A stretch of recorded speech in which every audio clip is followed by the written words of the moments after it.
ලංකාවේ ඉන්ධන මිලත් එක්ක වාහනයක් පාවිච්චි කරන එක ලොකු අභියෝගයක් වෙලා. හැබැයි ඔයාලා දන්නවද අපේ රිය පෙදවීමේ පුරුදු සහ නඩත්තුව පොඩ්ඩක් වෙනස් කළොත් තෙල් සඳහා යන වියදම 120-30 අතර ප්‍රමාණයකින් අඩු කරගන්න පුරුවන් කියලා. අද අපි කතා කරන්නේ ඒ සඳහා ඔබට කරන්න පුරුවන් දේවල් ගැනයි. 1.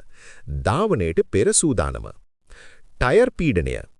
ටයර් වල හුලං අඩුවීම නිසා පාරත් එක්ක ඇතිවෙන ඝර්ෂණය වැඩි වෙනවා. මේ නිසා එන්ජිමට වැඩි වෙහෙසක් දරන්න වෙනවා. සතියකට සැරයක්වත් නිෂ්පාදකයා නියම කළ පීඩනයට හුලං පුරවන්න. සාමාන්‍යයෙන් මේ අගය රියදුරු වසුන අසල දොරේ සටහන් කරලා තියෙනවා. අනවශ්‍ය බර. වාහනේ ඩිකියේ තියෙන අනවශ්‍ය බඩු බාහිර ආදිය ඉවත් කරන්න. මේක වැඩි හිතුවේ නැති වුණාට බර කිලෝ 50ක් වැඩි වෙන හැම වෙලාවකම ඉන්ධන පිරිමැස්ම 100කින් විතර අඩු වෙනවා. 2. නිවැරදි රිය පෙදවීමේ රටාව. සාමාන්‍ය ප්‍රමාණයෙන් ඇක්සලරේටරය පාවිච්චි කිරීම. වාහනය පණ ගන්වා පදවන විට එකපාර ඇක්සලරේටර් එක පාගන්න එපා. හිමින් වේගය වැඩි කරන්න. නිවැරදිව ගියර් මාරු කිරීම. මැනුවල් වල නම් හැකිතාක් ඉක්මනින් ඉහළ ගියර් වලට මාරුවන්න. අඩු ගියර් එකේ එන්ජිම කෑගස්සමින් යාම තෙල් නාස්තියට ප්‍රධාන හේතුවක්.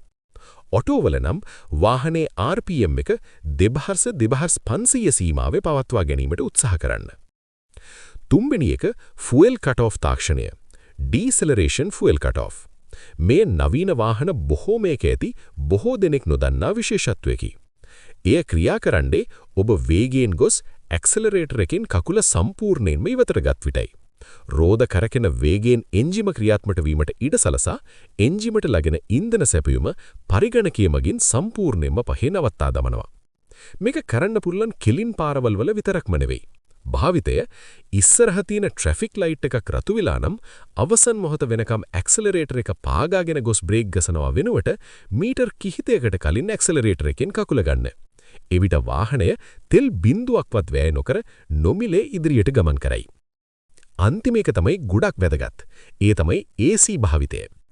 AC භාවිතය ගැන මම වෙනම වීඩියෝ එකක් කරලා තිනවා. ඒක බැලුවොත් ඔයාට ලොකු අයිඩියා එකක් ගන්න පුළුවන්. මේ වීඩියෝ එක දිග වෙන නිසා මම ඒක ගැන කියන්නේ නැහැ. ඔබේ වාහනයේ නිවැරදිව නඩත්තු කිරීම සහ මේ සරල පුරුදු ඇති කර ගැනීම මගින් මාසිකව ඔබේ සාක්කුවට ඉතිරි කරගත හැකි මුදල සුළුපටු නැහැ. අදම මේවා අත්හදා බලන්න. මේවා වාහන පදින මිනිස්සු දැනගන්නම ඕන ටෙක්නික්ස්.